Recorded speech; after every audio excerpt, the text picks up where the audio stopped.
ازيكم عاملين ايه؟ يا رب تكونوا بخير وسعادة. اللهم صل وسلم وبارك على سيدنا محمد وعلى اله وصحبه وسلم. عايزة تعملي حلة محشي وتطلع معاكي بالجمال ده والحلاوة دي والبكبكة دي؟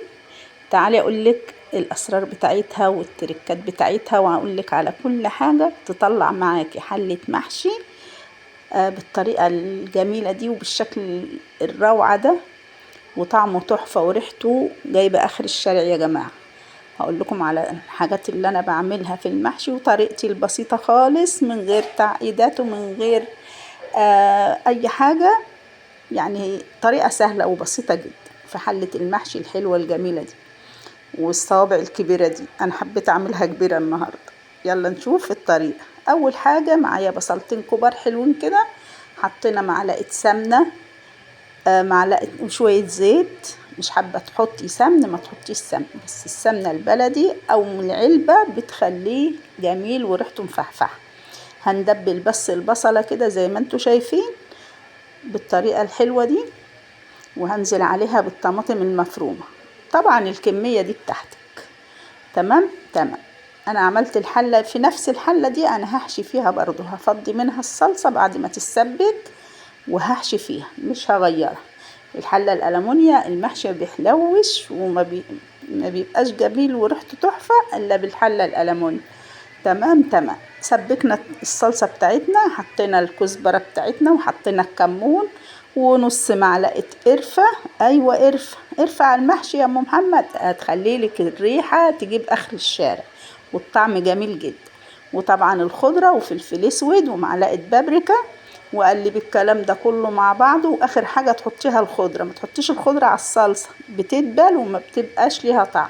تحطي الخضرة بعد ما تقلبي الرز وتخلصي، وبعد كده تحطي الخضرة هتكون بالخضار بتاعها، تحتفظ بالخضار بتاعها وهتبقى جميلة جدا.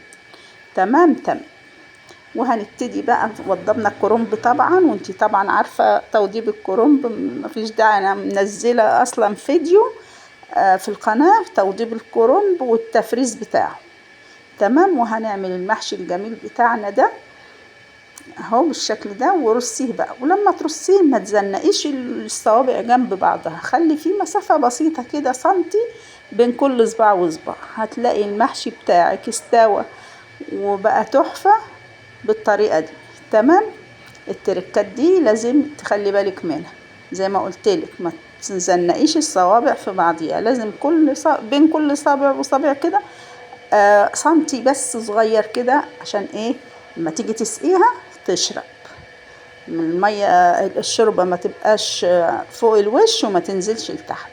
لو انت زنقتي الصوابع في بعضيها المية الشوربة هتفضل فوق الوش ومش هتنزل في قعر الحل، وبالتالي ما تسويش المحشي بتاعك وتلاقيه شاط او تلاقيه صباع ناشف وني وصباع مستوي بالطريقة دي. تمام. هنرص الحلة بتاعتنا كده زي ما انتوا شايفين الجمال بقى. انا برص عشوائي يا جماعة، مش لازم ازوق الحل ده. كمان بنتي قاعدة عمالة تحشي وترمي في الحل يا بنتي يا بنتي يا حبيبتي، بس هي بتساعدني، كتر خيرها والله. اهو شايفين كده، ورصينا الحلة بتاعتنا وبقت معانا حلة محشي بالشكل ده. حطيت قرن فلفل كده عشان يعني ايه شكله يبقى حلو. هو ما عمليش اي حاجة، بس انا حطيته للزينة. تمام. عندك الشوربة بقى لازم تغليها زي كده، لازم الشوربة تكون مغلية، ما تكونش باردة ابدا وتسقي بها المحشي. انا حطيت معلقتين صلصة كده على الوش عشان انا بحب الصلصة فوق الوش كده. تمام. هنزل بالشوربة بتاعتي المغلية اهو. طبعا فيها بهارات لحمة وفيها فلفل اسود، الشوربة دي فيها بهارات لحمة وفلفل اسود، مش محتاجة اي حاجة. هنزل كده هسقي المحشي بتاعي، وزي ما قلتلك الرصة ما تكونش، ورقصي الحلة بقى كده، اديها هزة كده. ايوه رقصيها 10 بلدي كده، واخبطيها في الارض خبطتين كده اهو زي ما انت شايف. وخلي الشوربة تحت اول رق، يعني تسيبي اول رق ده ما يبقاش فيه شوربة، الشوربة تبقى تحت منه على طول. تمام يا ام محمد.